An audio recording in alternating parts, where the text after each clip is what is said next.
Salut, bienvenue à nouveau.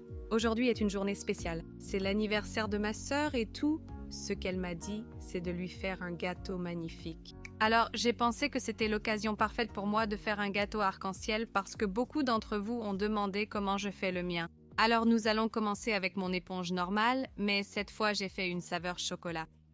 Et beaucoup d'entre vous m'ont demandé comment je fais une éponge au chocolat et c'est super facile. Je remplace simplement 25 g de la farine auto-levante par 25 g de cacao de bonne qualité. J'ai écrit la recette ci-dessous, mais c'est tout. Donc c'est pour un gâteau de 6 pouces. Pour un de 8 pouces, je pense que c'est le double. Donc c'est 50 g. J'ai en fait un 6 pouces extra haut. Donc encore une fois, j'ai écrit les quantités ci-dessous. Mais en gros, je voulais qu'il soit un peu plus haut que mes gâteaux habituels parce que nous allons faire des rayures sur le côté. Et je veux qu'il soit joli et haut pour que vous puissiez clairement voir toutes les rayures et qu'il soit magnifique. Maintenant, ce gâteau va être extra spécial car je vais le remplir d'une surprise de confettis. Donc ce que j'ai fait ici, j'ai déjà coupé 6 couches de gâteau. Donc ce que j'ai encore fait le mélange dans 2 moules séparés comme je le fais habituellement. Mais comme ils étaient plus hauts, j'ai pu couper 3 couches. Maintenant, ce que je vais faire, c'est utiliser un petit emporte-pièce circulaire et découper un trou dans chaque couche.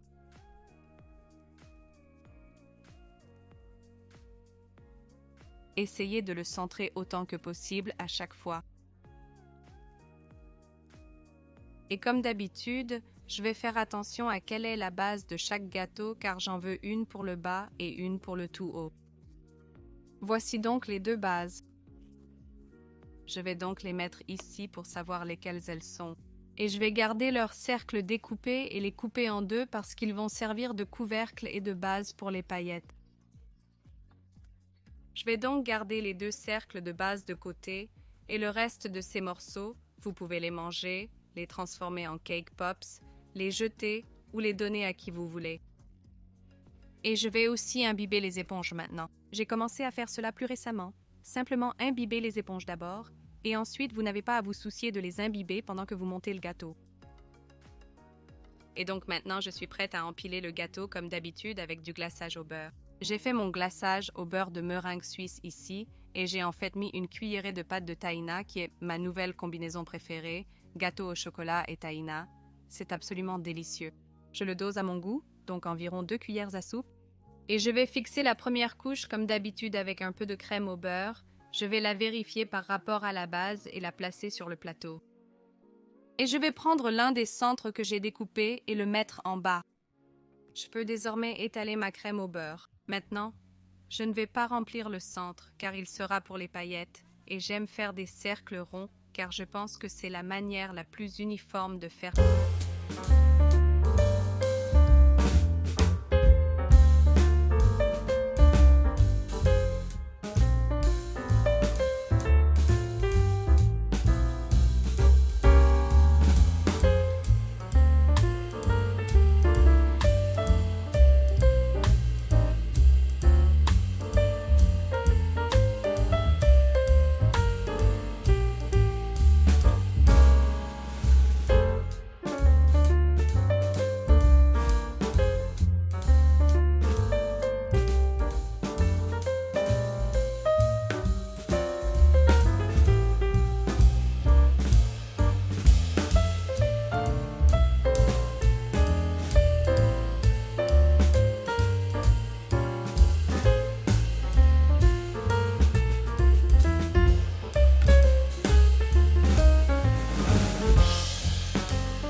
expliquer comment masquer et lisser les côtés et les redresser. Alors pensez simplement qu'il y a deux directions. Il y a l'horizontal et le vertical, et rien entre les deux, et j'aime d'abord passer par le haut, puis me concentrer sur les côtés, et ensuite à nouveau sur le haut. Alors pensez juste à cet ordre. Donc je fais le haut, je laisse le couteau à palette faire tout le travail, et j'ai toujours un bol à utiliser pour la crème au beurre en excès. En utilisant le plateau tournant et la forme du couteau à palette, on obtient une surface plate. Du dessus, et maintenant je peux faire le tour avec ma raclette, et je vais me concentrer sur le coin inférieur, et naturellement le reste de la raclette sera droit. C'est là que j'applique ma pression. Rappelez-vous maintenant que c'est seulement la couche de miettes, donc elle n'a pas besoin d'être parfaite, mais plus elle est droite, plus la prochaine couche sera facile.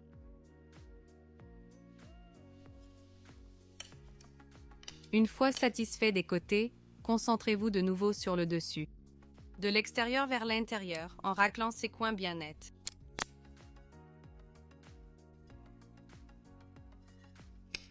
J'ai préparé la couche de chapelure et je vais la réfrigérer jusqu'à fermeté, environ 20 à 30 minutes. Si vous êtes pressé, vous pouvez la mettre au congélateur pendant environ 10 minutes puis la sortir, mais ne la laissez pas trop longtemps car l'étape suivante sera un peu plus difficile. Donc la couche de chapelure est bien ferme, ce qui signifie que nous pouvons passer à notre deuxième couche de rayures arc-en-ciel sur le côté.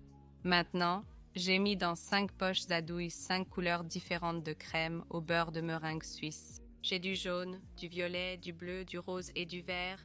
Et tout ce que je vais faire, c'est de garnir les côtés du gâteau. Maintenant, j'ai déjà coupé un petit trou à l'extrémité. Vous n'avez pas besoin de buse pour cela. Et vous devez essentiellement juste être conscient de la hauteur de votre gâteau. Le mien est assez haut, donc je vais passer avec 2 bandes de couleur chacun. Maintenant, si votre gâteau est légèrement plus court, vous voudrez peut-être ne faire qu'une seule bande de couleur à la fois. Donc je vais commencer avec le vert et simplement recouvrir la couche de miettes avec une couche uniforme.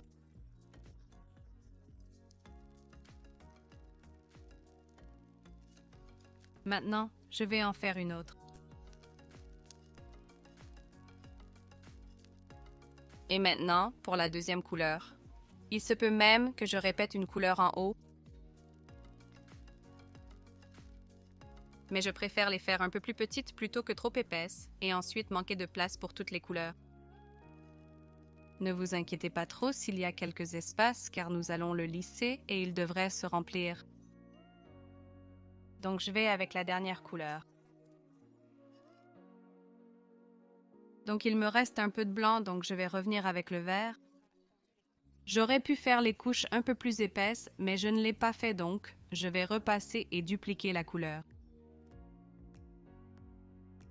Et je ne vais pas faire de gouttes sur ce gâteau, ce qui signifie que je veux aussi mettre de la couleur sur le dessus.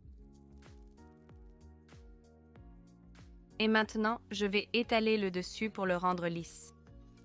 Donc, pour vous assurer d'obtenir de beaux coins nets, je pousse presque le...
voile en chocolat tempéré et une sorte de boule de chocolat merveilleusement étrange. Je ne sais même pas comment les appeler, mais je chauffe simplement une buse circulaire et je fais des trous dedans. Mais ils ont vraiment un bel effet sur les gâteaux. Donc,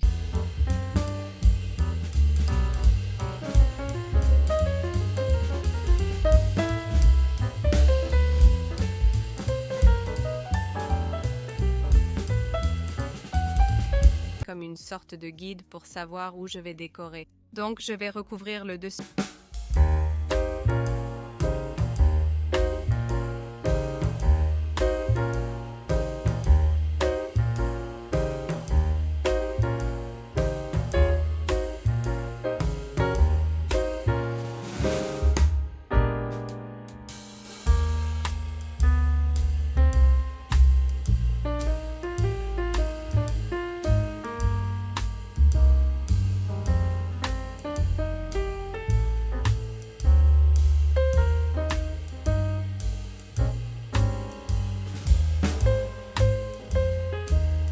Quelques-uns des paillettes. Juste pour équilibrer les décorations.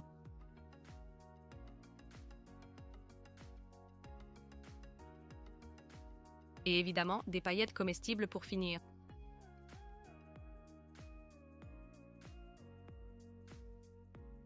Et c'est ainsi que vous faites un gâteau arc-en-ciel. Donc, vous avez ces rayures clairement définies sur le côté et décorées comme vous le souhaitez. Toutes ces décorations se trouvent dans mes autres vidéos sur ma chaîne, alors n'hésitez pas à aller les voir. J'aimerais évidemment couper une grande tranche de cela et vous montrer cette surprise de confetti, mais je vais l'offrir à ma sœur, donc elle pourrait être un peu fâchée si je le fais. Je vais essayer de le filmer quand même. Si vous l'essayez, veuillez me taguer sur Instagram à Georgia's Cakes et en attendant, veuillez vous abonner à cette chaîne, partager cette vidéo et lui donner un pouce en l'air. J'espère que vous avez aimé et je vous verrai très bientôt.